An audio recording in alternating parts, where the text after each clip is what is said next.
Donc, merci d'être venu à cette petite retour d'expérience matinale.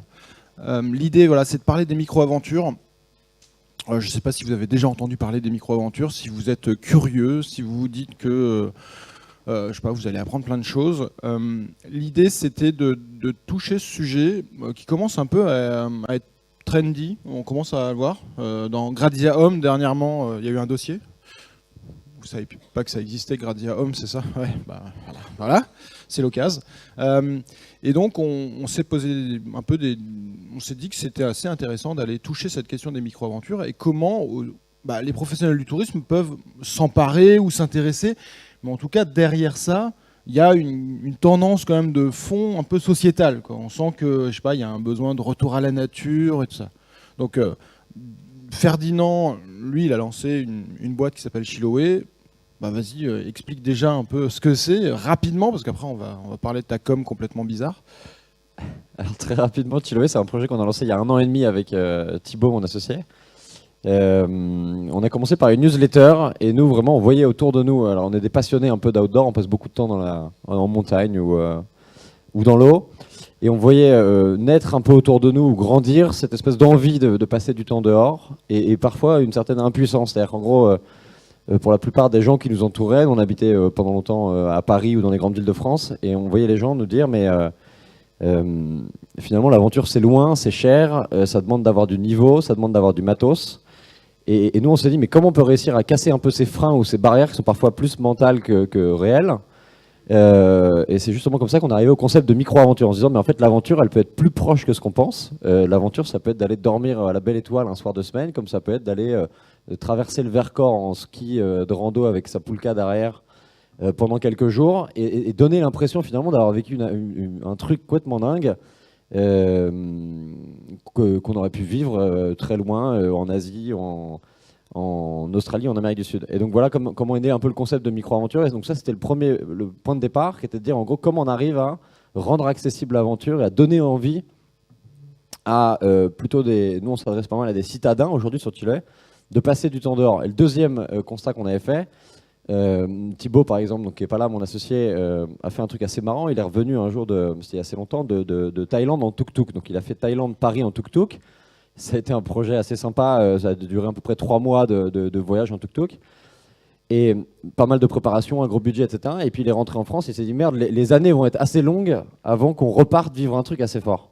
Et je pense qu'on on a tous un peu le même truc, que quand on rentre un peu de vacances, qu'on a vécu un truc assez fort, on se dit mais merde, finalement l'année va être longue, vivement les prochaines vacances et vivement que je reparte loin et c'est quoi ma prochaine aventure. Et finalement, nous on a réalisé que par exemple, traverser la France à vélo sur une dizaine de jours, ça demande à peu près une demi-journée d'organisation, ça demande un budget tout petit, et le niveau de kiff à l'issue de cette traversée de la France, ou par exemple de traverser la réserve naturelle des hauts plateaux du Vercors sur quelques jours, le niveau de kiff est quasi équivalent à faire Thaïlande-Paris en tuk-tuk ou à traverser l'Amérique du Sud avec un sac sur le dos et aller faire de la montagne. Et donc ça, c'est le deuxième point de départ, c'est de se dire en fait finalement comment arrive-t-on à remettre de l'aventure un peu plus souvent dans nos vies sans attendre en gros les prochaines grandes vacances ou les prochaines 3 semaines de RTT. Et alors qu'est-ce que c'est Chiloé? Très rapidement, en gros, donc on a commencé sur une newsletter et nous on a commencé à envoyer en gros toutes les semaines, tous les jeudis matins, notamment la dernière elle était ce matin, dans la newsletter,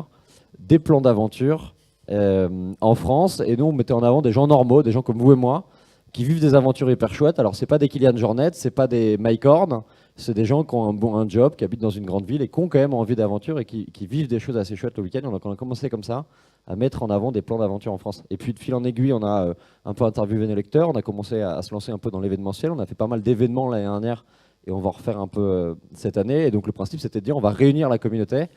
Et au début ça partait sur des événements d'une quinzaine de personnes, puis d'une trentaine, 50, 60, 80. On a fait un dernier événement qui était avec une centaine de personnes au Semnoz au-dessus d'Annecy. Et voilà, et de fil en aiguille, en fait, on a construit le projet avec la communauté, avec les gens qui nous lisaient. Et puis, on a lancé un dernier projet en juin dernier qui s'appelle le Guide Chiloé, qui est du coup un guide papier dont l'objectif est de mettre tous les citadins dehors. Alors là, on a lancé Paris en premier, et donc ça regroupe 150 micro-aventures absolument incroyables à vivre autour de Paris. Et puis pas mal de savoir-faire ou de trucs un peu plus, ce qu'on appelle copains des bois, pour ceux qui ont peut-être lu ça quand ils étaient jeunes. C'est un peu les bouquins où on y trouvait les champignons, les étoiles, comment construire une cabane, etc. Et donc dans ce bouquin, on a voulu mettre en gros le meilleur de la micro-aventure autour des grandes villes. Et nous, notre modèle demain, c'est d'aller faire la même chose à Lyon, Bordeaux, Nantes, et puis peut-être un jour à Barcelone, Londres et Berlin. Et donc voilà, en gros, le modèle de Chile aujourd'hui, c'est d'être à la fois un média sur la newsletter, avec une communauté aujourd'hui qui est de à peu près 16 000 personnes, une partie événementielle, sur laquelle donc, on crée des événements, et puis on engage, nous, des partenaires et des marques, et pas encore les régions ou des territoires, mais on aimerait le faire à terme. Et puis la partie guide, print, dont l'ambition du guide Chiloé à terme, c'est d'être le guide du routard pour citadins, avec tous les plans d'aventure autour des grandes villes. Voilà. Merci. Non, mais derrière ça, il y a plein de choses dans votre concept en fait qui est vraiment intéressant, à la fois sur le contenu, qui est la micro-aventure, concrètement, c'est quoi, le côté sociétal derrière qui est vraiment intéressant. Et après, vous avez une com complètement what the fuck, où derrière, là, ce matin, donc là, je la lis, je l'ouvre, c'est Patrick Bruel qui dit si ce week-end, j'ai pas envie de glander tout seul, si ce week-end, j'ai pas envie de rester chez moi, si ce week-end, j'ai envie de me sortir les doigts. Donc en gros, il hack des citations ou des chansons en fait, de gens célèbres, et on va le voir après. Et derrière, après, vous partez dans des délires là-dessus, et c'est chaque semaine, quoi. Enfin, ouais, on en reviendra. Mais déjà sur le concept de la micro-aventure, moi j'avais fait des recherches un peu, et donc c'est vrai que, en gros, moi j'avais cherché, donc il y avait cette histoire de Alastair Humphreys, donc quoi, en anglais, qui a lancé ce concept de micro-adventure et qui était vraiment là-dessus. C'est lui qui a vraiment inventé ce truc en disant ouais, je peux partir de chez moi. Là, c'est quoi, c'est au-dessus de Barcelone ou... Non, celui-là, c'est pas au-dessus de Barcelone. Non. Okay. Si, ce serait bon, pas en tout cas, c'est un délire qu'il a fait aussi. Ouais. Et l'idée, c'était de dire, ouais, moi, je pars de chez moi en vélo ou... Ce qui est marrant avec Alastair Humphreys, donc en fait c'est un aventurier anglais qui a été élu plusieurs fois meilleur aventurier de l'année par Géo, etc. Et lui, il a fait le constat, il a traversé le monde à vélo, à pied, etc. Il s'est rendu compte, mais en fait finalement les plus belles aventures, c'est celles que je vis à 1 heure de chez moi, en Angleterre, à côté de Londres. Et donc c'est lui qui a un peu théorisé le concept de micro-aventure.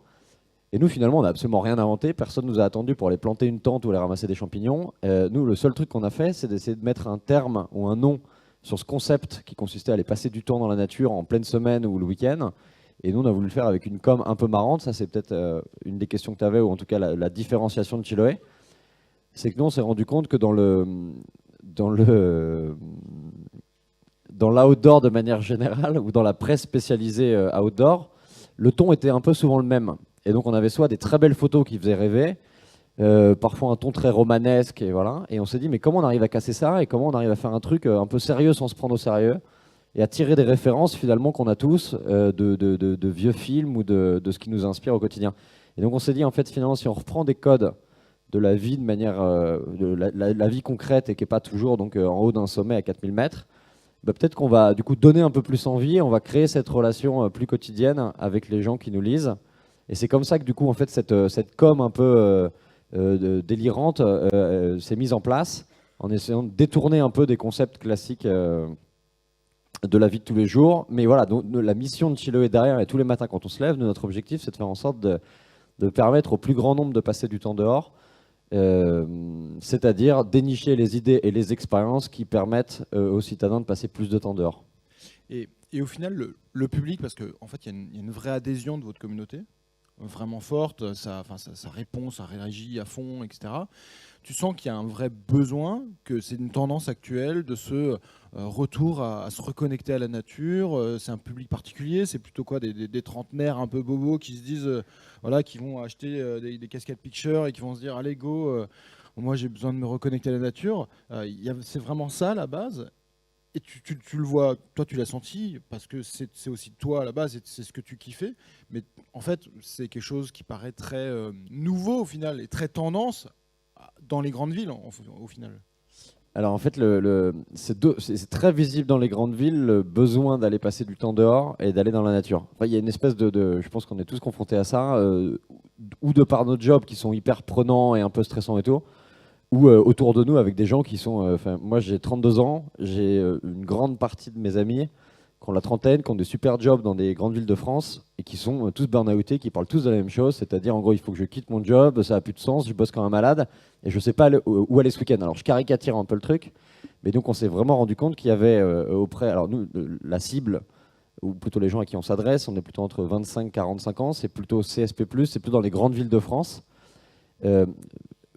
Probablement parce que le besoin voilà, d'aller dehors et déconnecter est plus grand ou plus visible dans les grandes villes de France. Étonnamment, ça ne veut pas dire qu'à Annecy ou à La Rochelle, pour des gens qui sont vachement plus proches en fait, du terrain de jeu ou de la nature, ils vont pas nous lire, etc. Mais en fait, ils attendent pas la même chose de Chiloé, c'est-à-dire que finalement, ils vont lire, ça les fait marrer. Potentiellement, ils vont trouver un bouquin sympa, un livre sympa, une reco, ça va les faire rire. Et puis ça va leur dire, en fait, finalement, je suis pas le seul con à faire de la micro-aventure ou aller me lever à 6h du mat le samedi matin pour aller faire un truc un peu chouette. Voilà. Mais en revanche, à Paris, Lyon et Bordeaux, par exemple, qui sont les 3 en gros grandes villes où on a le plus de lecteurs, le besoin, il est plutôt au niveau des idées et des infos pratiques. Et finalement, c'est comment, en fait, qu'est-ce que je fais ce week-end? Où est-ce que je vais? Et la question qui se pose ensuite, c'est où est-ce que je trouve les infos? Et donc, nous, on en parlera peut-être après sur le choix de faire du print. Et encore une fois, il est encore un peu tôt pour dire est-ce que ça va marcher ou pas. Et moi, je le souhaite, on est persuadé que c'est le bon truc et tout. Mais aujourd'hui, on se rend compte qu'on a une profusion d'informations. On a plein de sites très spécialisés. Il y a le site de rando où tu as toutes les traces GPS, etc. Tu as les trucs de vélo, les trucs de paddle, de kayak, de surf, etc. Et finalement, au milieu de tout ça, on ne sait pas où aller chercher l'information. Elle est parfois pas très sexy. Et on se retrouve finalement à devoir faire un choix. Et la problématique et moi je m'inclus dedans, pour quelqu'un qui habite dans une grande ville et à terme, etc., c'est que finalement, en fait, trop de choix, et finalement, tu fais pas de choix et tu finis par regarder Netflix sous ta couette. Et voilà. Et donc, du coup, c'est comment on arrive à finalement être plutôt dans la sélection, la curation, plus que dans la profusion des plans à volonté. Et nous, ça, c'est vraiment un truc qu'on s'est rendu compte. C'est que finalement, les gens à qui on s'adresse, ils n'ont pas envie qu'on leur shoote des milliers de plans ou d'aller sur une plateforme avec des milliers d'activités, etc. Ils veulent plutôt qu'on leur pousse une idée d'activité. Et finalement, s'ils sont disponibles ce week-end, ils iront le faire. Ils prendront peut-être l'idée qui a été poussée la semaine dernière, mais surtout, en fait, ça va les mettre dans un mindset de finalement. Donc, le thème de la newsletter aujourd'hui, c'est les champignons. On est en plein automne. C'est un truc hyper chouette, les champignons. C'est hyper ringard comme ça. Mais je vous le mets au défi. Il y a d'ailleurs un concours, on incite pas mal de monde à aller ramasser les champignons ce week-end. C'est un truc hyper cool à faire avec ses enfants, c'est un truc hyper cool à faire avec ses amis. Et en fait, finalement, ça change. Et c'est comme aller faire une rando, sauf qu'en fait, on va aller, voilà, il y a une petite chasse au trésor. Mais tout ça, en fait, et je finirai ce long monologue là-dessus, et tu me dis quand je parle trop, mais nous, on s'est rendu compte que en fait, la micro-aventure, ça n'est qu'un moyen de passer du temps dehors. Nous, la vraie volonté qu'on a derrière, c'est de se dire, plus on passe du temps dehors, c'était Cousteau qui avait dit une phrase comme ça, plus on passe du temps dans la nature, plus on s'émerveille, et plus on a envie de protéger la nature. Et donc, c'est l'exemple des champignons. Finalement, en fait, je vais aller passer du temps dehors. Je vais du coup apprendre c'est quoi la différence entre un cèpe, des girolles et puis un truc que je ne peux pas bouffer. En faisant ça, je vais finir par comprendre un peu comment la nature fonctionne, et puis je vais me rendre compte que c'est lié à l'humidité, à la lune, aux saisons. Et donc, aux saisons, je vais adapter mes activités plutôt que c'est comme le principe de ne pas acheter des tomates, en gros, en plein hiver en France. Finalement, des champignons, j'en aurai qu'à l'automne. Et du coup, en hiver, je vais aller faire une autre activité. Et puis l'été, je vais faire une autre activité. Et donc, vraiment, c'est d'essayer de mieux connaître un peu la nature, de mieux connaître ce qui nous entoure. Et peut-être à terme, du coup, mieux la protéger. Parce que derrière, il y a ça, il y a cette idée de... On a eu ce débat hier soir où on parlait de ça, avant la conf en fait, où on se disait que voilà, il y avait ce besoin de reconnexion nature et de limite... il faudrait donner des cours aux gamins en fait pour leur réapprendre à comprendre déjà en fait la relation de l'homme à la nature, d'apprendre les plantes, les arbres et en fait il y avait cette vidéo là dernièrement qui était je sais pas, une vidéo qui sortait d'un JT 13h 20h et où il montrait un reportage sur des gamins en Scandinavie en fait qui faisaient une maternelle dans la nature. Je sais pas si vous avez vu cette vidéo. Et c'est trop cool quoi. Et tout le monde réagissait sur mon Facebook en mode c'est vraiment trop bien, c'est génial, pourquoi on n'a pas ça en France, machin, etc. Et tu sentais qu'il y avait un engouement énorme de ce besoin au fond de moi ce que j'appelle la biophilie, tu vois, la relation à la nature en fait qu'on doit retrouver comme ça et qui est hyper importante. Et comme tu dis, pour après derrière en fait l'avoir envie de la protéger et d'intégrer ça dans son quotidien en mode, bah oui, mais en fait, c'est là, quoi. Comme au final la culture scandinave, allemande, etc., quoi. Oui. Oui. Question très concrète, surtout par rapport à des collectivités, et ça c'est vraiment important, on en a parlé ensemble. Quand vous dites, bah, allez faire du stand-up paddle, allez là, et il y a une petite île hyper sympa, un peu secrète là-bas, et allez vous poser et bivouaquer là-bas. Si tout le monde le fait, ça va être le bordel, et comment va réagir la collectivité locale? Alors ça, c'est un vrai sujet. C'est bien de l'attaquer maintenant. T'as pris l'exemple en gros du droit à la nature. Nous, philosophiquement, on est persuadé qu'on a tous un droit à la nature et que on devrait tous pouvoir aller dormir dans la nature, passer plus de temps dehors, en profiter.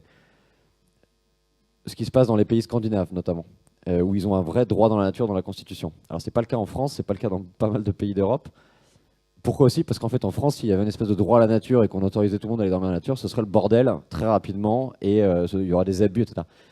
Donc, en fait, je réponds en deux temps. Le premier, c'est comment on tend à terme vers un droit à la nature. Et donc, comment on arrive à faire en sorte que les gens puissent passer plus de temps dehors, ils peuvent aller dormir un peu n'importe où, etc. Et nous, on pense qu'en fait, ça passe par un peu un mot que j'aime pas trop, mais qui est l'éducation. Et donc, en fait, mais l'éducation, ça arrive un peu à tous les âges, mais par intégrer pas mal de concepts liés à la nature et d'apprentissage de la nature. Et donc en fait, on se dit, mais tu as raison, si demain dans les écoles, on apprend à dormir à la belle étoile, construire une cabane, reconnaître les différents types de champignons, etc., finalement, à terme, on sera probablement un peu plus protecteur. Exemple tout bête, les animaux par exemple. Il y a plein de manières d'aller voir des animaux dans la forêt. Tu peux y aller avec tes gros pieds et foutre un bordel incroyable et déranger les animaux. Puis il y a des manières d'observer les animaux sans être vu, sans les emmerder, etc. Finalement, tous ces concepts, si on les apprend petits, on finit par du coup développer un certain respect ou une meilleure communion avec la nature. Et du coup, à terme, à mon avis, ça marche un peu mieux. Pour répondre très concrètement à la question, quand l'exemple, on est parti, on est descendu la Seine en stand-up paddle il y a quelques mois, on était à peu près 80. On est parti de d'Asnières-sur-Seine, pour ceux qui connaissent à Paris, qui est juste à côté. On allait dormir sur une île à Carrières-sur-Seine, à peu près 40 bornes de Paris. Alors c'est une île qu'on avait repérée sur Google Maps, etc. Je vais être très transparent là-dessus. On a demandé des autorisations à personne. Mais volontairement, on a fait un truc où on n'a pas vendu de billets. C'était une réunion de copains qui allaient sur la Seine descendre en stand-up paddle. Alors il y avait pas mal de copains vu qu'on était 80. Mais ceci dit, il n'y avait pas de relation financière, il n'y avait pas d'engagement, etc. Et donc si on nous contrôlait, on aurait dû, on est quelques copains qui ont décidé d'aller faire du paddle sur la Seine. Et puis on verra jusqu'où on va. C'était donc surtout au début de Chiloé. Et la question se pose vraiment en fait. Soit on embarque avec nous les territoires, les ONF, les parcs régionaux sur le fait d'organiser une manifestation publique. Et ça, du coup, c'est ce qu'on fait maintenant quand on crée des événements, notamment le Vercors, notamment deux, trois trucs qu'on a fait à Rambouillet à côté de Paris il n'y a pas longtemps. On essaye d'impliquer comme ça les parcs avec nous. Mais vraiment, on se trouve sur le truc un peu difficile où est-ce que si on passe par des autorisations, finalement, on va prendre pas mal de temps et ça va perdre un peu de l'énergie et de la spontanéité. Si on le fait avec les organismes, ou si on le fait pas, et on est du coup un peu hors la loi, quoi. Et du coup, il faut trouver un peu le juste modèle, et notamment dans le guide. En fait, il y a deux choses. Soit on organise des événements et du coup, c'est manifestations publiques et ça passe par un certain nombre d'autorisations. Soit on est un guide et dans le guide, bah, on incite, on donne envie d'aller notamment à Rambouillet, à Fontainebleau-Dormière, qui sont des endroits où on n'a pas tellement techniquement droit de dormir, de faire du feu. Et nous, on va du coup plutôt expliquer ce que c'est qu'un bon bivouac. C'est quoi la philosophie Leave No Trace aux États-Unis de je laisse rien derrière moi après être passé dans la nature. Et donc on va plutôt tourner ce truc-là en disant mais il existe des réglementations là où vous allez aller. Dans les écrins, c'est différent qu'à Fontainebleau ou que dans le Mercantour. Renseignez-vous, faites attention. Le principe du bivouac, c'est de monter sa tente ou son campement le soir à la tombée du soleil et de repartir tout le lendemain matin. Et donc voilà. Et donc c'est plutôt de jouer avec un peu les autorisations. Et nous, à terme, on espère en fait que finalement les gens respectent un peu plus. Et que du coup, en respectant un peu plus, peut-être qu'il y ait un peu plus de liberté et qu'on puisse plus facilement aller dormir un peu n'importe où dans la nature. Parce que les bivouacs, la législation, elle est quand même hyper floue, quoi. Parce que l'histoire du bivouac à la base, c'est quand même un truc ok, j'ai pas le choix, je bivouac, quoi. Et normalement, moi, ce que j'avais lu, c'était en mode, et moi, quand je bivouac en montagne, officiellement, c'est écrit, ouais, tu dois poser ta tente après 7 heures, tu dois la lever avant 9 heures, et il faut que tu sois à plus d'une heure de marche d'une route, pour que tu aies ce sentiment de, voilà, tu es dans la galère, j'ai pas le choix, je bivouac, quoi, parce qu'il fait nuit et que je peux pas rentrer, quoi. Et là, en fait, on s'installe dans un truc où ça devient tendance, quoi. Les gens se disent ah cool, je vais aller bivouaquer, comme si c'était. Et on a eu cette discussion hier en fait dans les Vosges, où derrière, de plus en plus, quand tu vas du côté du Grand Ballon d'Alsace, et ben les mecs en fait ils vont bivouaquer à côté d'un petit lac trop mignon qui est pas loin d'une route, et derrière ils vont se faire des barbecues, et derrière ils vont commencer à mettre la sono et tout ça. Parce qu'il y a cette tendance et cette Instagrammabilité en fait de tout ça, où derrière tu as des gens voilà, un peu qui viennent pour profiter du moment, mais vraiment qui n'ont pas ce respect pour la nature, quoi. Alors c'est marrant, ça, je trouve ça. Le danger du truc un peu, quoi. Ouais, ça vient pas mal aux États-Unis, c'est marrant, ou au Canada, pour ceux qui connaissent. T'as tous les endroits, en fait, les bivouacs organisés. En fait, finalement, on va au Canada dans un grand parc national. Et en fait, il y a des endroits où on va dormir. Il y a un numéro sur lequel on va pouvoir ou poser sa voiture ou poser sa tente, faire son feu avec la grille sur place, avec l'endroit avec écrit faire un feu ici, ne pas le faire ici. Et alors, du coup, c'est un peu surprenant parce qu'on se dit merde, on est en pleine nature, mais finalement, on ne l'est pas vraiment. Mais ça a l'air de plutôt pas trop mal marcher. Et je sais que tu avais les mêmes exemples en forêt noire en Allemagne, en Belgique aussi, il y a quelques initiatives, mais justement où il y a cette problématique que si tu files l'endroit du bivouac en amont et que les gens y savent, etc., et si c'est trop proche d'une route, ou juste à côté d'un parking, ça va être le bordel, quoi. Les mecs ils vont venir, ils vont sortir leur bouffe, machin, ils vont laisser les déchets. Et je crois qu'en Belgique il y a eu ça à un moment donné. Je sais plus où c'était, mais et ils ont arrêté d'ailleurs, je crois, en disant c'est fini. Ouais. Et c'était le danger. Alors qu'en Allemagne, en gros, ouais, tu dois réserver en ligne. Tu dois réserver en ligne ton truc en mode, bon, moi je réserve mon bivouac et tu reçois le point GPS, je sais pas, une journée avant par mail pour dire bah c'est là que tu bivouaqueras, quoi.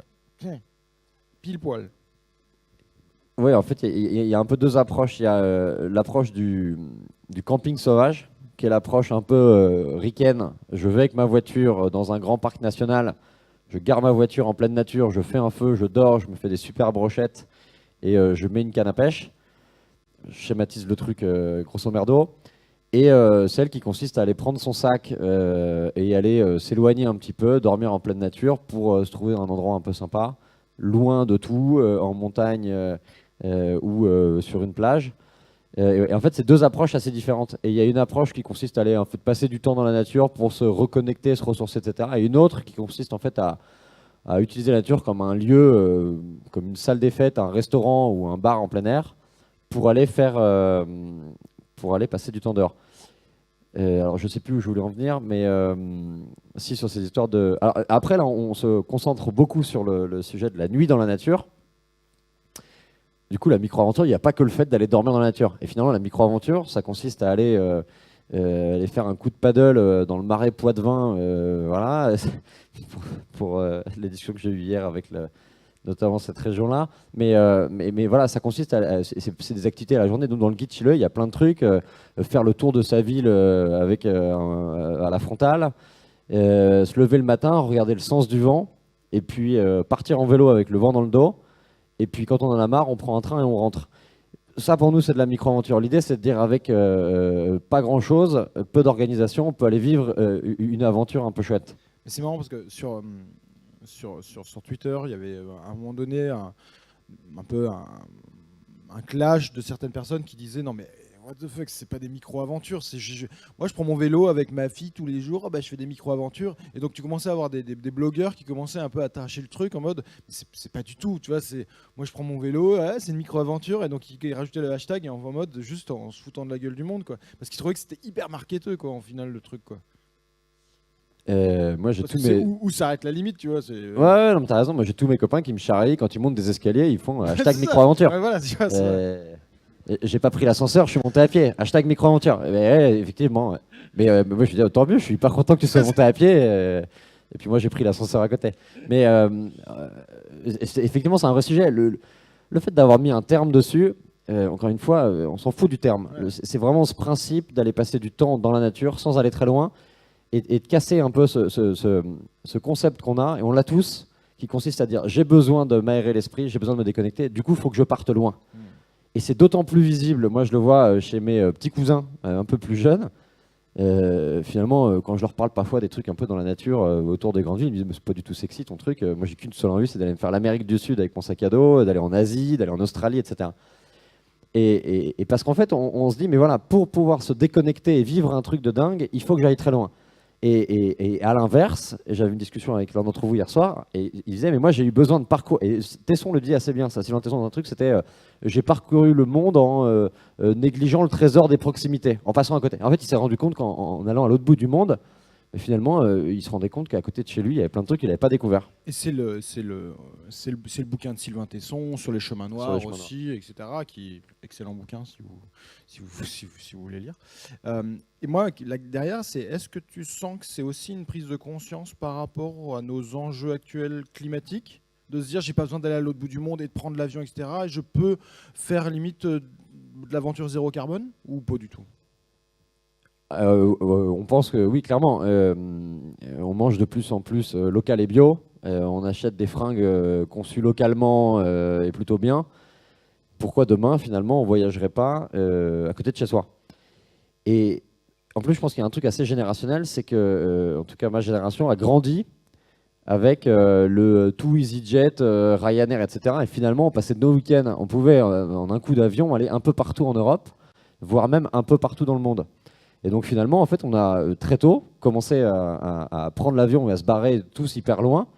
Et finalement, se dire, mais en fait, à côté de chez moi, je prends l'exemple de Paris, pardonnez-moi, mais moi, je sais que j'ai bossé pendant 5 ans à Paris, avant notamment de monter Chiloé. Finalement, Rambouillet et Fontainebleau, je connaissais de nom, mais j'étais incapable de le situer sur une carte. Et tu m'aurais dit ça, je t'aurais dit, c'est pas du tout sexy. Oui, Quoi.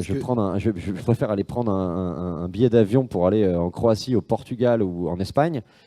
Et donc, finalement, je pense qu'il y a un retour un peu à des choses plus simples. Et ça ne veut pas dire qu'en fait, on n'a pas envie de se faire un super voyage l'été prochain dans une super destination, parce qu'en fait, sinon, on ne fait plus rien. Mais il faut trouver le bon équilibre.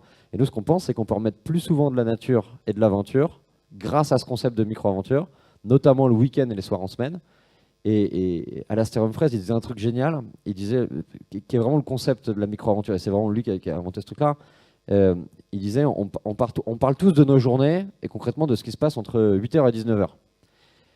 Et donc, quand on va boire un verre avec nos copains le soir, ou un dîner, etc., tout le monde va se raconter sa journée, et ce qu'il a fait le matin, ce qu'il a fait l'après-midi, et puis voilà. Et finalement, Alastair, il dit un truc, il dit, mais en fait, ce qui est intéressant, c'est ce que vous faites entre 19h et 9h le lendemain matin. Et donc finalement, plutôt que de se raconter notre journée, etc., ou de se plaindre, ou d'avoir envie de changer de job, etc., c'est finalement, qu'est-ce que je vais faire de mes soirées? Et donc plutôt que d'aller faire un dîner classique, boire un verre, ou ouvrir Netflix le soir en famille à la maison, et ben finalement, je vais emmener tout le monde, et puis on va aller faire le tour du pâté de maison en marchant, et puis on va aller se balader en forêt, puis on va prendre un vélo, etc. Et je trouve ça vraiment sympa, ce truc de se dire, qu'est-ce qu'on fait de nos temps libres? Et encore une fois, il n'y a pas besoin de grand-chose. Il faut juste avoir les bonnes idées, quelques infos pratiques, et puis après, on peut donc la micro-aventure, qu'est-ce que c'est? En fait, alors monter les escaliers, c'est pas une micro-aventure, mais aller faire le tour de sa ville à pied, voilà. Mais en fait, c'est une micro-aventure, parce qu'en fait, on va découvrir sa ville d'une autre manière. Il y a un truc génial. À Paris, ils ont créé le chemin de grande randonnée qui fait le tour de Paris à l'occasion des JO 2024. Nous, on a fait un truc marrant sur Chiloé. Un jour, on a créé un challenge Facebook. On a dit venez avec nous faire le tour de Paris. On s'est retrouvé avec 3000 personnes qui se sont inscrites sur le truc. Et on s'est dit oh là, merde, ça part en couille. Et on va se retrouver avec plein de mecs qui vont faire le tour de Paris. On ne sait pas du tout. On l'avait pas fait avant. On savait même pas si le truc était bien et tout.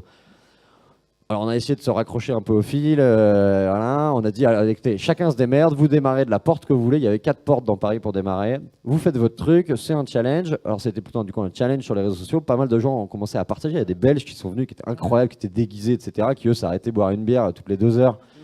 On était dans le stéréotype, etc., mais génial, hyper bon vivant, on adore la Belgique. Et en fait, ça c'était un truc de malin, parce que du coup 80 bornes. En une journée, c'est pas facile. Il y a notamment un truc qui est très difficile à Paris, c'est que quand tu pars en montagne et que tu fais un trail ou que tu fais, etc., tu peux pas vraiment rentrer chez toi. C'est-à-dire qu'en fait, si t'es pas allé au bout, tu vois, en gros, Tu dois finir ta boucle. tu dois finir ta boucle. À Paris, concrètement, tous les 500 mètres, tu as une porte, t'as un truc de métro, tu as une bouche de métro. Et la difficulté, elle est là, c'est que finalement, au bout d'un moment, quand tu as fait tes 3 quarts du Tour de Paris, mais t'as jamais été aussi proche de chez toi. Tu te dis, mais moi, en un quart d'heure, je suis dans mon lit.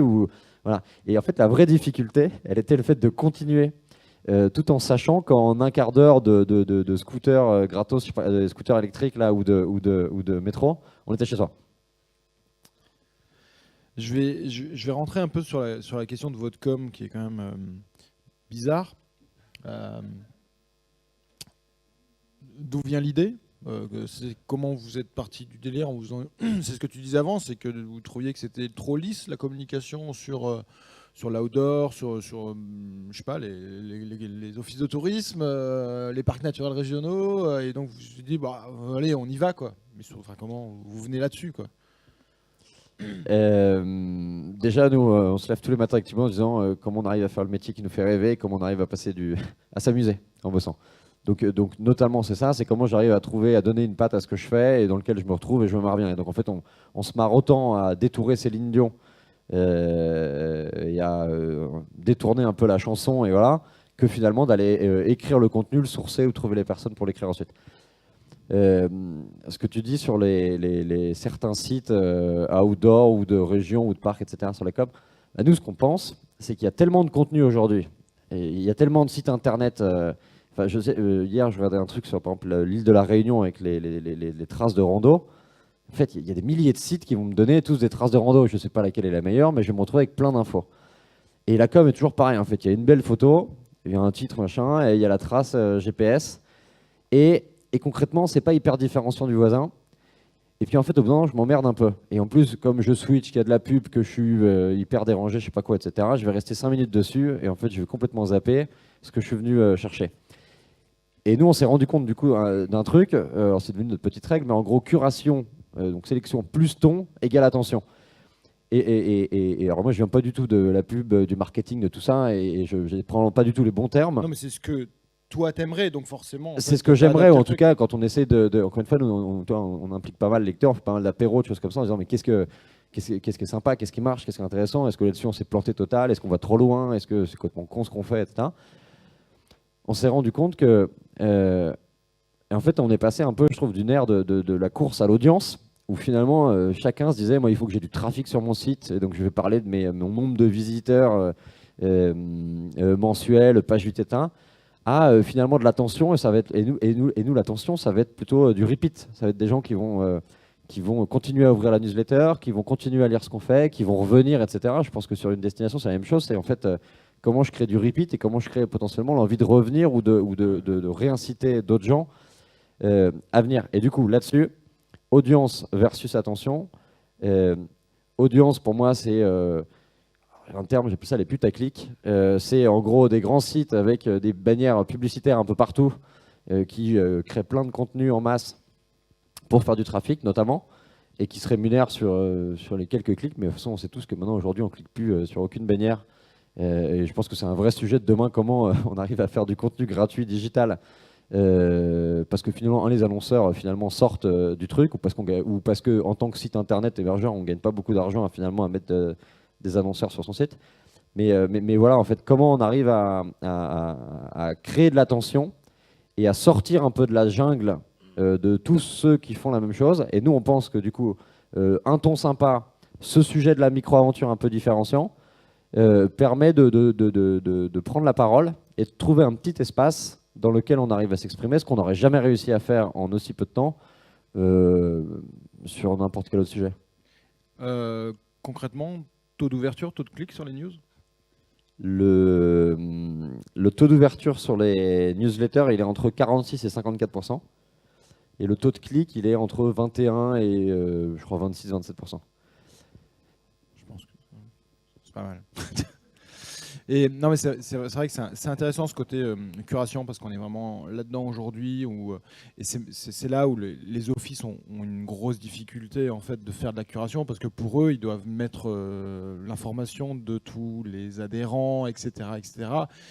limite, même si on sait que ça intéresse pas le client, quoi. Alors que avec en plus de l'arrivée des assistants personnels vocaux, etc., tu poses une question, tu as une réponse, t'as pas voilà la liste des randos que tu pourrais faire. C'est en mode fais celle-là. Et demain, on sent bien que ça va dans ce sens-là, quoi, au final.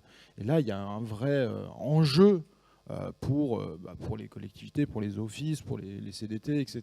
Parce qu'il va falloir donner de l'information précise à la bonne personne, etc. Bon, après, votre cible est plus fine, donc c'est peut-être plus simple aussi par rapport à d'autres qui sont peut-être plus larges. Ouais, probablement.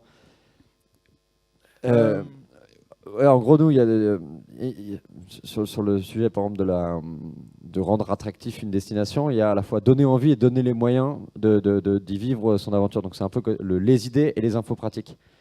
Et en fait, la frontière, elle est difficile à trouver entre je suis une plateforme dans laquelle je vais sourcer toutes mes activités de ma région ou autour de ma destination. Mais du coup, je tombe sur un truc un peu plutôt sur du volume, sur lequel forcément je contrôle un peu moins le contenu, sur lequel je raconte un peu moins une histoire différenciante. Ou à côté, je prends le parti pris d'être plutôt dans la sélection et avec du contenu assez fort. Donc, je vais donner la parole à des gens de ma région. J'aimais bien ce qu'ils ont fait, là, notamment Saint-Jean-Pays-de-Mont, là, avec le petit jeune là, qui a pris la vidéo, etc. Mais demain, je pense que vous le faites tous déjà avec des blogueurs ou avec des influenceurs. Mais c'est comment j'arrive à donner la parole à certaines personnes pour faire un focus sur un endroit donné ou sur une manière d'aborder ma région. Et la micro-aventure, ça n'est qu'un moyen finalement. Il y a plein d'autres trucs à côté, notamment sur la partie culturelle, gastronomique, etc. Ok. Des réactions, des questions, des remarques, des interrogations? Yes. Je fais circuler le micro.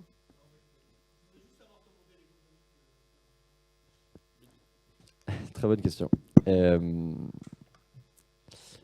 Nous, à terme, c'est le guide. Donc, c'est le même modèle économique que le guide du routard. On vend des guides papier, pour être transparent, on vend les guides 22 €. Alors, ce n'est pas du droit d'auteur, etc. On auto-édite, on imprime, on conçoit, on fait tout ce boulot-là en amont, et après, on le distribue. Et donc, à terme, c'est ça, et c'est de faire des guides dans les grandes villes d'Europe. Voilà. Une autre partie, mais faire juste du print, on s'est rendu compte que finalement, c'était un peu galère, quand tu n'es que dépendant du print. Et c'est pour ça qu'en fait, on a cette partie un peu newsletter digitale, sur lequel aujourd'hui, on ne gagne pas d'argent, on est 100% dépendant. Donc, quand parfois on parle de marque, on met en avant des trucs, on ne gagne pas d'argent.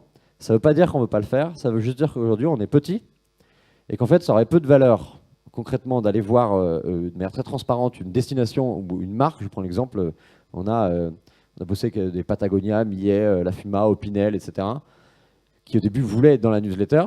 Et puis finalement, on s'est dit non, en fait, ce qu'on va plutôt faire, c'est qu'on va créer des événements, vous allez être partenaire des événements, vous allez être sponsor à la fois financier et matériel. Mais juste faire une bannière avec acheter ce sac La Fuma, il est trop bien, etc. Finalement, la valeur perçue pour nos lecteurs, elle est pourrie. Nous, on veut gagner que dalle, parce qu'en fait, La Fuma va me dire mais ok, au début, tu viens de démarrer, tu as 5000 lecteurs, tu as 45% de taux d'ouverture. En gros, je vais te filer 45 centimes. Peux-tu me faire une facture? Et concrètement, en fait, le temps que je vais passer à discuter de est-ce que ça vaut 45 centimes, 500 €, j'en sais rien, on aura perdu la moitié des lecteurs. Et donc, du coup, mais sur ce principe de la newsletter, c'est que voilà, la communauté, elle grandit. Et à terme, moi, il y a un truc qu'on a très envie de faire avec Thibaut, c'est finalement de faire des opérations avec des destinations.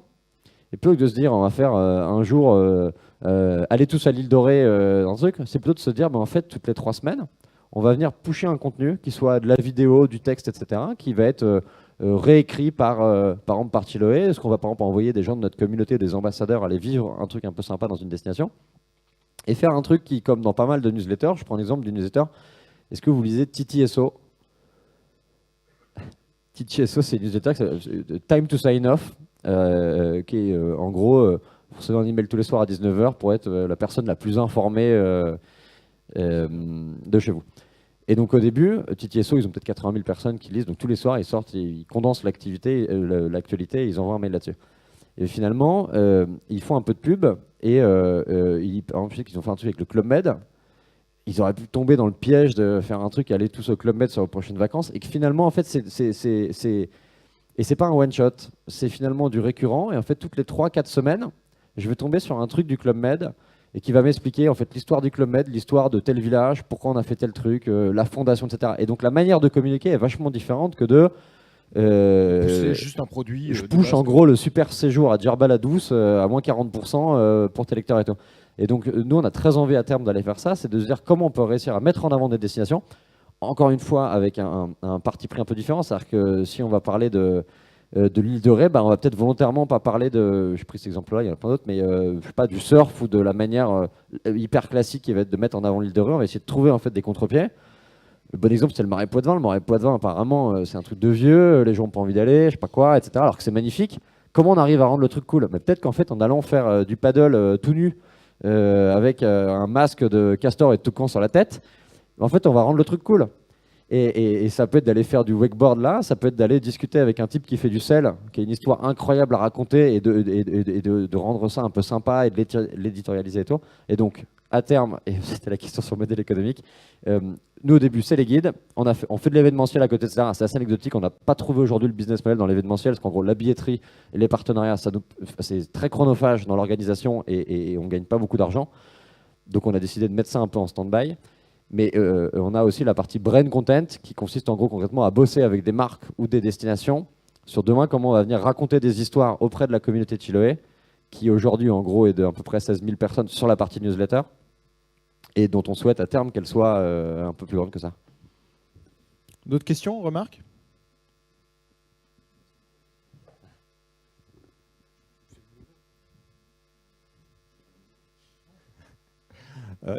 Ça m'a inspiré 2-3 réflexions, effectivement. La première, c'est que je ne suis plus dans la cible, donc c'est toujours un peu difficile. Deux choses. Le premier point, c'est que l'humour et la légèreté que j'adore dans ce que vous faites, là, dans ce que tu fais, Ferdinand, là, elle ne doit pas nous faire oublier un peu la gravité aussi de la situation de la nature, de nos pertes de biodiversité qui s'accélèrent en Europe de façon extrêmement importante. Donc, pour lutter contre ça, bien sûr, je suis entièrement d'accord avec toi, avec ce que tu dis sur l'importance de la connaissance de notre éducation à la nature, qui n'est pas du tout ce qu'elle devrait être aujourd'hui. Mais il faut aussi faire attention, être méticuleux sur les endroits où on va mettre de la lumière. Parce qu'il y a des choses que la connaissance de meilleurs comportements ne suffiront pas pour avoir des impacts importants. Donc à la fois de votre côté, il y a une forte responsabilité, mais je sais que tu en es conscient, hein, il y a une forte responsabilité autour de ça, quoi. Donc ça, il faut vraiment l'avoir en tête. Et le dernier point, alors là c'est un peu l'avantage de l'âge, donc quand je regarde un peu dans le rétroviseur toutes les micro et macro aventures que j'ai pu vivre, il reste bien sûr l'intensité des paysages, il reste surtout l'intensité des rencontres avec le monde vivant. Et ça, on peut le comprendre que quand on a cette connaissance souvent de ce qu'on observe. Et puis il y a aussi l'intensité des rencontres humaines. Qui est un élément qui est, à la fin reste comme un point important de souvenir et de ce qu'on a pu apprendre. Là, ici avec un ermite, là-bas avec un moine, ailleurs, enfin, et voir avec les amis avec qui on partage ces aventures. Et alors c'est impossible souvent à capitaliser là-dessus, mais il faut l'avoir en tête parce que quand on se retourne un peu, on voit que ce qui reste à la fin, c'est souvent cette intensité des rencontres avec la nature et avec l'homme, avec son semblable. Voilà. C'est très intéressant ce que tu dis sur la notion de responsabilité. On se pose la question tout le temps, notamment pendant toute la partie d'écriture du guide. On se disait, mais est-ce qu'on peut parler de ça? Où s'arrête notre responsabilité? Est-ce que finalement on ne parle pas de ça parce que c'est un peu limite, j'en sais rien, etc. Et en même temps, si on fait ça, on ne fait plus rien. Et donc, c'est comment on arrive typiquement. Alors, nous, on a une communauté, et donc notre communauté, d'une certaine manière, on la nourrit. En fait, elle se nourrit par elle-même. On a un code d'honneur du micro-aventurier de Chiloé. On a des règles, etc. Et tout ça, ça permet finalement de rentrer dans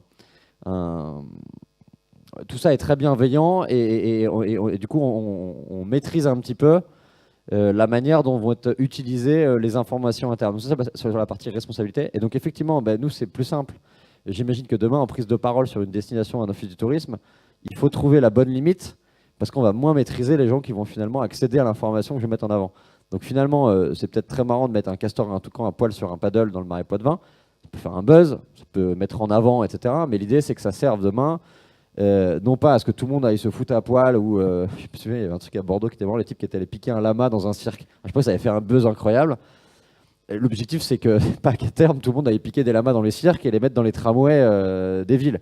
Mais comment je peux réussir en utilisant cette com et cet humour à faire la lumière sur un truc chouette. Et finalement, je reviens sur le exemple du marais Poitevin, c'est de mettre en avant les fameuses rencontres. Donc c'est le type qui fait du sel ou qui fait telle activité ou qui a telle histoire à raconter.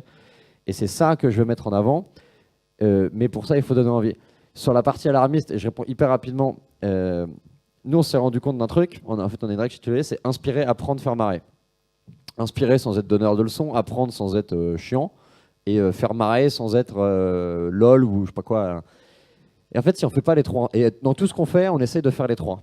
Parce qu'en fait, si on est juste dans l'inspiration, donc on fait que donner envie ou en fait, personne passe à l'action. On est sur un truc magnifique, très aspirationnel, etc. C'est top. Mais concrètement, je me couche le soir dans mon lit et je me dis ma vie est merdique. Je pense notamment à des gens qui font des super magazines très outdoor avec des très belles photos et des super reportages un peu partout dans le monde. Moi, si j'habite à Nantes, que tous les matins je vais au boulot, je rentre le soir à 20h, je suis éclaté, j'ouvre ce truc-là, c'est magnifique. Et la probabilité que j'aille en Mongolie faire des aussi belles photos que le truc, avec le beau coucher de soleil, avec aussi peu de monde parce que les mecs qui sont à leur saison, machin, je sais pas quoi, etc., elle est de zéro. Donc je me couche le soir et je me dis en fait ma vie est minable. C'est hyper joli ce que j'ai vu, je vais mettre ce bouquin dans ma bibliothèque et je ne passerai pas à l'action. Tout ça pour dire qu'en gros, si on est juste sur l'inspirationnel ou l'aspirationnel, ça marche pas trop. Si on est juste sur la partie apprendre, c'est chiant. Donc il y a plein aujourd'hui de blogs, de machins, de trucs, etc. à savoir faire. En fait, on se fait chier. Donc on y va une fois pour une information hyper précise, mais on n'y reviendra pas. Et on se marre pas. Et donc voilà. Et donc nous, on pense qu'à travers tous ces trucs un peu marrants, les messages derrière, finalement, c'est pas tellement de dire faites comme Popeye, mettez-vous en slip et voilà. Mais c'est plutôt je vais ouvrir ça, ils vont me surprendre, ça va être marrant. Et du coup, je vais aller voir ce qu'il y a ensuite. Et ensuite, je vais découvrir comment je fais un bon bivouac, quel est le dernier bouquin de Sylvain Tesson qui lui aussi explique pas mal de trucs très chouettes et tout. Et donc voilà. Et si on est trop alarmiste, on s'est aussi rendu compte d'un truc, c'est qu'en fait c'est le principe du bonbon, quoi. Si t'es trop alarmiste ou parfois le discours est un peu difficile, en fait les gens ils accrochent pas. Et ça veut pas dire qu'il faut pas être alarmiste, ça veut pas dire qu'il faut pas faire gaffe, etc. Mais il faut trouver. Tout ça, c'est qu'un moyen, en fait, le ton, le visuel, la com, etc., ça n'est qu'un moyen au service de mettre en avant, etc. Je crois que j'ai répondu. Ouais. Non, moi je rebondis sur ce que tu disais par rapport au magazine. Tu vois, moi je suis un abonné historique de Trek Mag. Okay. Et en fait, depuis 1 an, je le reçois toujours. Je l'ouvre même plus, en fait. Parce que ça me fait plus rêver, c'est toujours un dossier sur le Népal, ouais, ok, super, comme d'hab, quoi, en fait. Et il y a plus ce ton, et derrière, voilà, ils sont partis avec un tour opérateur, ils ont fait le truc, et ils repartent, et ils ont fait du contenu de ça. En fait, après, je sais pas si t'es blasé ou pas, mais au bout d'un moment, c'est plus ça qui te fait rêver, et t'as d'autres choses, quoi. Et là, tu vois, je recevais un autre magazine outdoor qui m'écrit et qui me dit, oui, tu t'ont écrit aussi.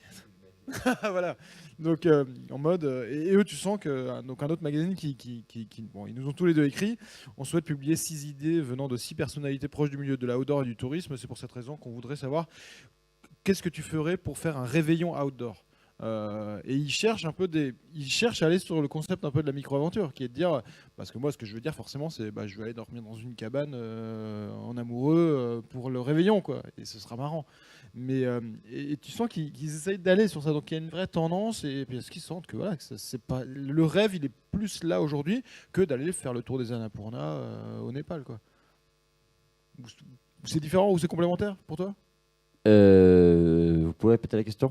Non, mais voilà, le rêve aujourd'hui d'aventure, il commence à vraiment évoluer, quoi. Ouais. C'est plus aujourd'hui, on passe par on passe par un tour opérateur d'aventure, par Terre d'Ave ou autre, mais en fait, on va commencer vraiment à se dire, mais attends, c'est peut-être à côté, quoi. Nous, on le voit autour de nous, et c'est donc on est persuadé qu'il y a une envie de redécouvrir à côté de chez soi, etc. Qui pour certains, c'est évident, ils le font depuis tout petit. Pour d'autres, c'est une découverte. on est amené à changer de ville, à habiter dans des villes différentes. Je prends l'exemple de quelqu'un qui aurait bossé à Bordeaux, qui connaît Bordeaux par cœur et qui donc peut-être en fait, a un peu fait le tour de ce qu'il y a à faire autour, mais le jour où il va s'installer à Bruxelles ou à Paris, en fait, il est comme un con, il se dit mais qu'est-ce que je fais ce week-end? Qu'est-ce que je fais ce soir? Où est-ce que je vais, etc. Donc on est amené aussi un peu à bouger, à aller habiter dans des villes différentes et du coup à être toujours dans cette problématique de comment je redécouvre autour de chez moi et comment j'occupe mon temps libre. Il y a une étude assez sympa qui a été menée par une agence qui s'appelle Pop Rock à Annecy. C'était un événement qui s'appelait Tout le monde dehors, là, c'était la semaine dernière. Et ils se sont dit, en fait, qu'attendent en gros alors là, c'était sur les 15-25, qu'attendent les 15-25 sur l'outdoor, en fait, de quoi ils ont envie qu'on leur parle, etc.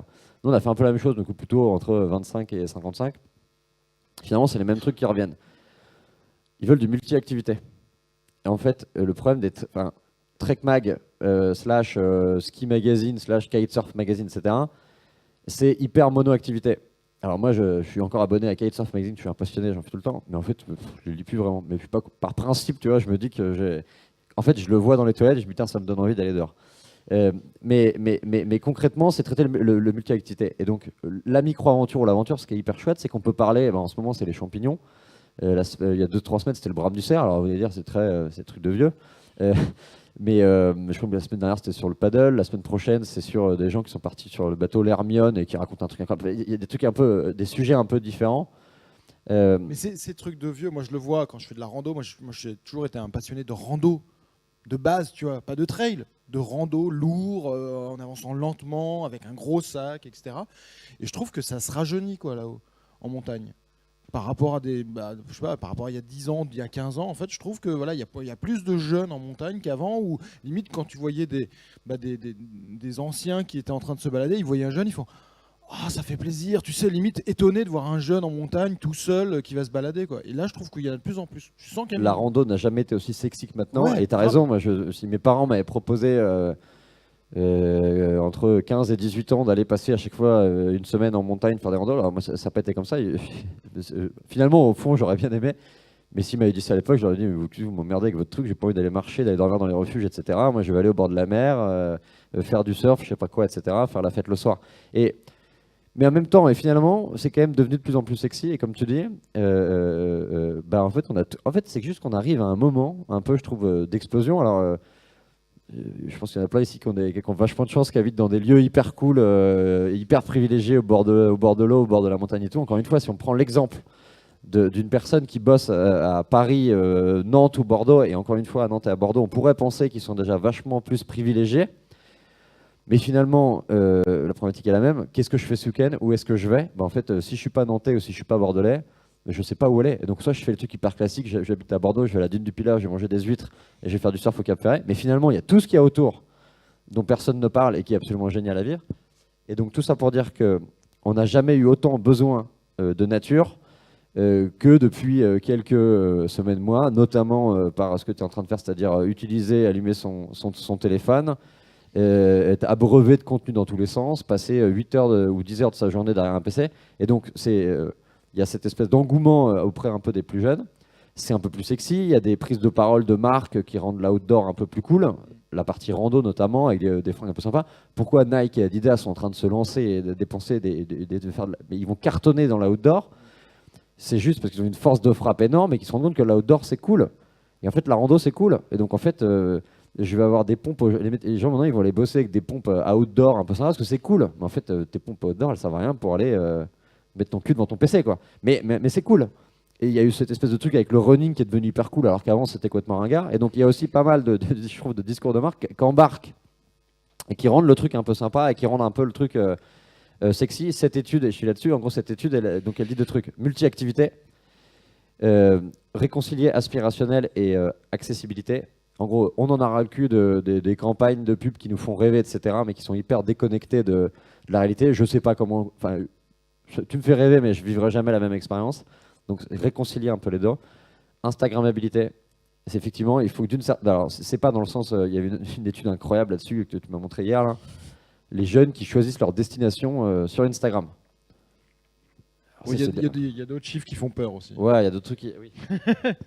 Comme un chiffre là-dedans qui dit l'an dernier, une enquête révélait que 55% des chirurgiens esthétiques américains recevaient des patients cherchant à améliorer leur physique sur leur selfie. Flippant. Et c'est vrai qu'il y a, bon, c'est dernier Society là, de cette semaine sur tout un dossier sur Instagram et qui nous rend fous selon le magazine. Et c'est vrai que derrière, après, il y a cet autre côté en fait qui peut être dangereux aussi, quoi. Mais c'est clair que l'Instagrammabilité, c'est la réalité aujourd'hui. Les gens cherchent, on le voit, il y a les hôtels intègrent l'Instagrammabilité pour développer des chambres, etc., etc. Et forcément, toutes les photos qu'on voit d'outdoor sur Instagram sont complètement folles. Genre, toi, tu fais des... si vous voulez regarder...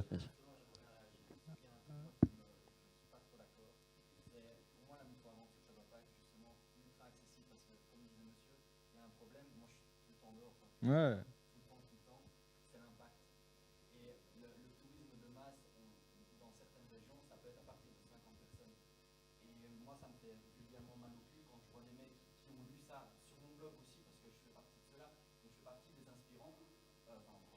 Sentier du Phénix, si vous connaissez pas, je fais un peu de promo, c'est super.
Mais tu le vois sur le Mont Blanc où ça devient n'importe quoi, sur l'Everest, etc., quoi.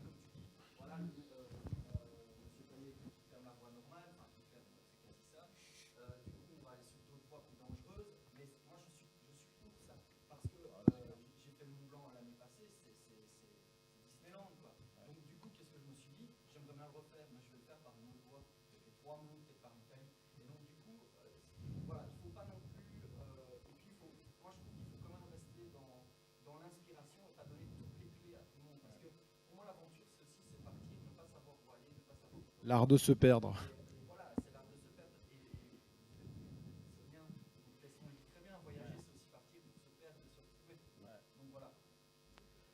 Alors, je suis complètement d'accord avec toi. Sur la partie accessibilité, notamment dans le guide Chiloé, pour une grande partie des plans, on était tiraillé entre est-ce qu'on fait un truc tout pré-mâché avec, je sais pas, il y a un truc, c'est aller passer une nuit en cabane et tu vas donner les plans des cabanes, les horaires de train, comment tu peux y aller à vélo, machin, etc. Tourne à droite, pisse à gauche, etc. Et certains nous le demandaient, de rentrer vachement dans le détail, d'avoir un truc pré-mâché. On s'est dit, en fait, non, si on fait ça, comme tu dis, c'est plus une aventure. Donc l'idée, nous, c'est de donner les idées, mais c'est des trucs concrets. C'est-à-dire que si on va parler des cabanes, on va quand même dire potentiellement où elles sont.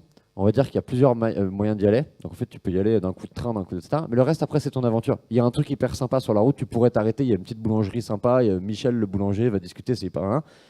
Mais après, tu fais ton aventure, si tu veux aller dormir, si tu veux aller passer la journée, etc. Tu fais ton truc. Donc je suis d'accord avec toi. Moi, quand je dis rendre accessible, c'est dans la partie, on donne envie, on fait rêver avec ce qu'on fait. Il faut que d'une certaine manière, on donne un peu des clés pour le faire. Donc je suis d'accord avec toi, ça ne veut pas dire demain, toi, tu vas aller faire un super truc, un trail ou je sais pas quoi. Ça ne veut pas dire, encore une fois, tourner la trace GPS, tourner à droite, il faut s'arrêter à trois pour c'est la question des bivouacs aménagés aussi, etc. Est-ce qu'on a envie d'aller vers ça? Moi, personnellement, pas du tout, en fait. Sinon, tu vas te retrouver avec des mecs qui vont les bivouaquer, etc. Mais c'est quand même connecter un peu dans le concret, donner quelques infos pratiques pour que les gens puissent se créer leur propre micro-aventure.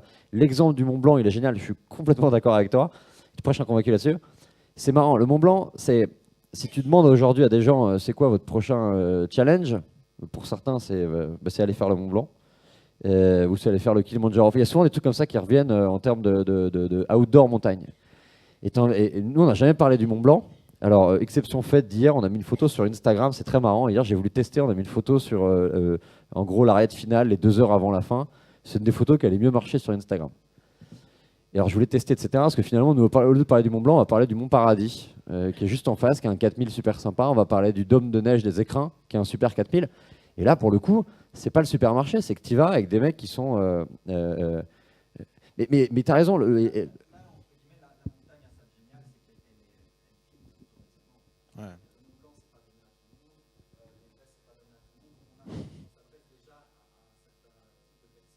C'est-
Mais tu as raison, c'est dans notre responsabilité, mais de la même manière, quand Nike ou Adidas véhiculent des mecs faire de la montagne avec des super photos hyper inspirantes, machin, etc., eux, pour le coup, ils t'envoient plein de monde dans la nature qui se posent pas la question de savoir, en fait, pour aller en montagne, il faut avoir déjà mis un baudrier et savoir marcher avec des crampons. Et donc, je pense que c'est dans nos rôles d'éditeurs de contenu, etc., d'être dans le côté donner les clés, expliquer, etc. Mais tu m'enlèves. Hélas, il y a beaucoup de gens qui ont un bien plus grands impacts que nous et qui véhiculent tout un idéal de la montagne, etc. Et qui fait que tu te retrouves avec le Mont Blanc, même si je suis d'accord avec vous, le Mont Blanc, ça demande une certaine condition physique, etc. et savoir-faire. Mais moi, j'ai vu des types au Mont Blanc, c'était délirant, quoi. Les mecs, ils étaient arrivés là, et c'est limite, ils arrivaient en tongs. C'est parce qu'en fait, le Mont Blanc, je vois plein de mecs qui le font, c'est-à-dire que finalement, je suis pas plus con qu'un autre, je devrais y arriver. Moi, j'ai vu des types arriver au Mont Blanc vraiment avec la paire de Vans, quoi. En se disant, mais finalement, même mes Vans, j'en fais pour faire du skate ou pour aller à la plage, il n'y a pas de raison que je les utilise pas non plus pour aller à la montagne. Et finalement, tu te retrouves avec des comportements qui sont un peu étonnants. Et donc, c'est pour ça que je pense que dans notre rôle de donner envie, et du coup, je me souviens, parce que je suivais un peu ce que tu faisais avant,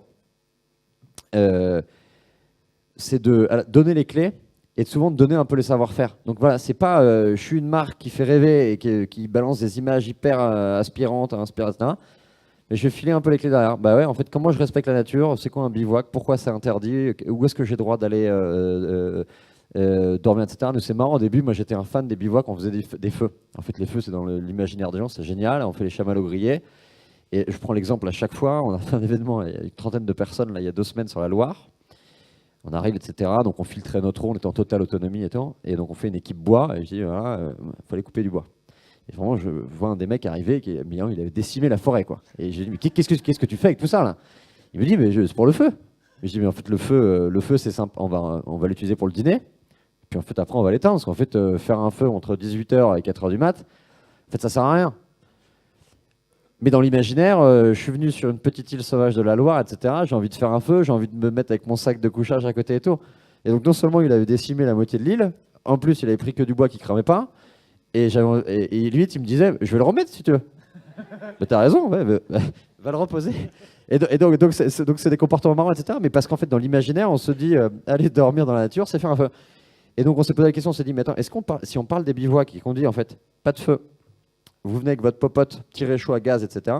Est-ce que les gens vont encore trouver ça cool? Là, c'est un vrai sujet. Donc, et si on met pas, et quand on met des photos, et c'est quoi dire, mais si on partage des photos de feu, etc. Ça rend le côté hyper jovial, joyeux, etc. Convivial. Si tu mets un mec avec sa popote, avec son petit réchaud MSR là, et qui fait ses mauvaises pattes, c'est pas un mec qui va vouloir aller dans la nature. Donc comment tu arrives à trouver le bon juste milieu? Ben justement, nous on arrive à la limite, on dit en fait le feu, si tu peux le faire avec et donc quand est-ce que je peux faire un feu? Donc voici les conditions, le vent, les machins, j'ai plein de trucs à checker, les trucs qui m'entourent et tout, le type de bois qui brûle, ce qui brûle pas. Hein. Mais finalement, faites un feu que si c'est nécessaire. Et du coup, l'utilisation de mon feu, ça va être ou de me réchauffer, ou de me faire à dîner. Mais en fait, venez avec votre popote et faites votre truc sur votre réchaud, etc. Et les grandes veillées, etc. Ça ne veut pas dire qu'il ne faut pas le faire, mais vous n'êtes pas obligé à chaque fois, etc. En fait, si tout le monde allait, si tout le monde, ouais, exactement, si tout le monde dans le Vercors l'été, en allant faire sa randonnée, faisait son feu, ce serait l'enfer en fait. Et donc je comprends qu'il y a un vrai rôle de.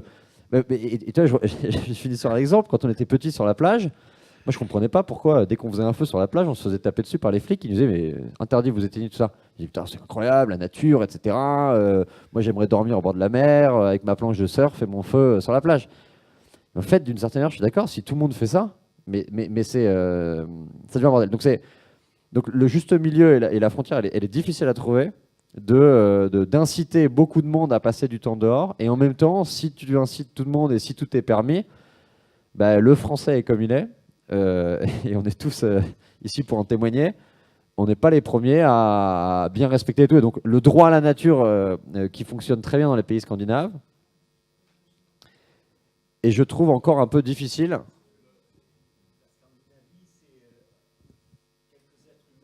Avec un grand territoire. C'est clair. Ouais.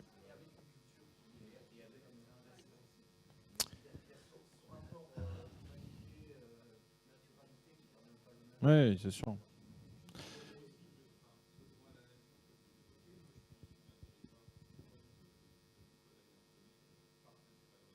Mm.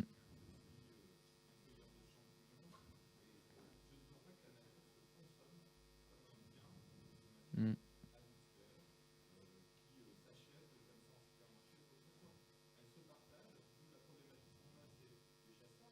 Mm. Mm.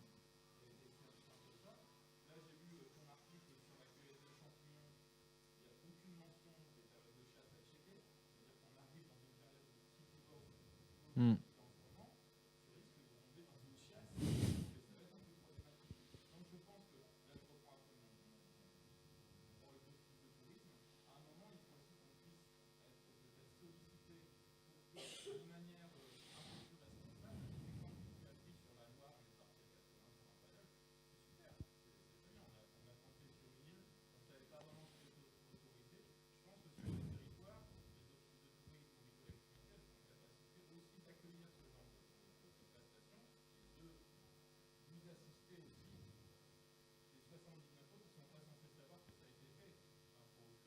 Mm.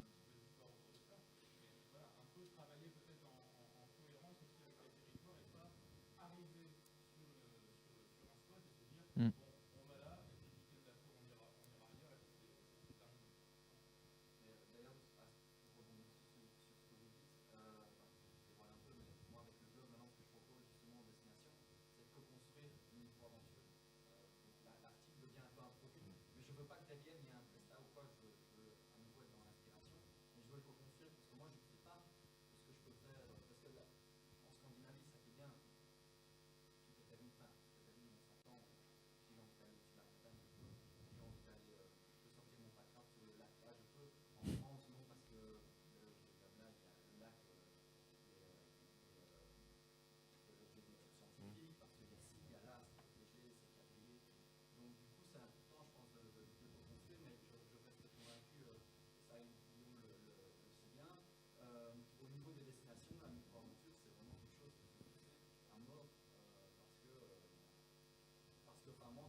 Il faut qu'on conclue. Ouais.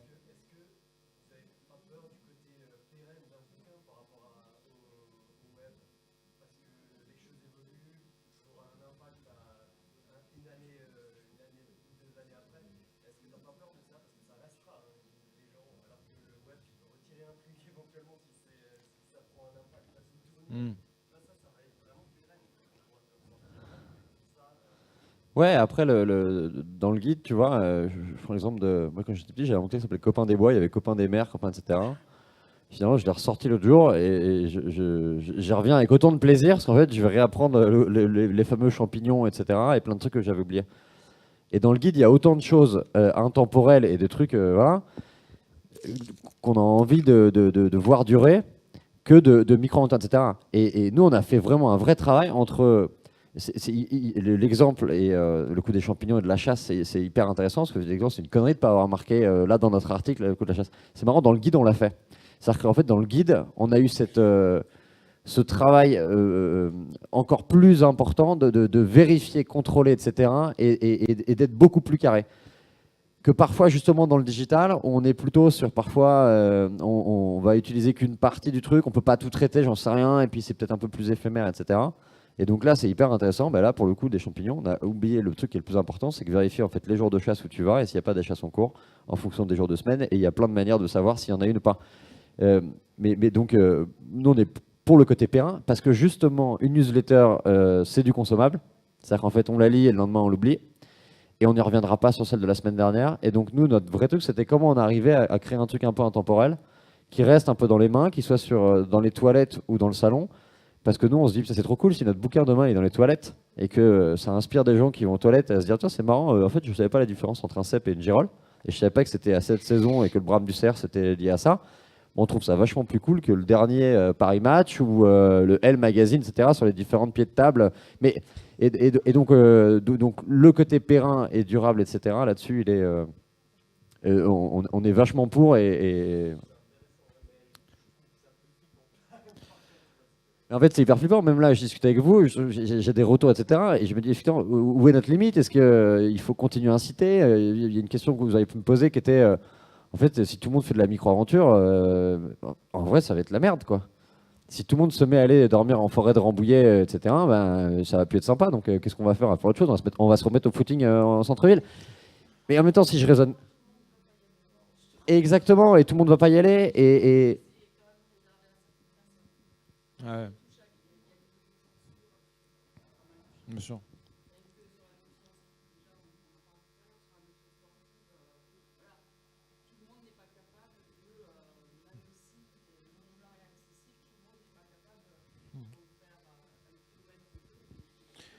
Il y a des gens qui n'aiment pas les petites bêtes. Merci à tous. Bonne journée, bonne nuit.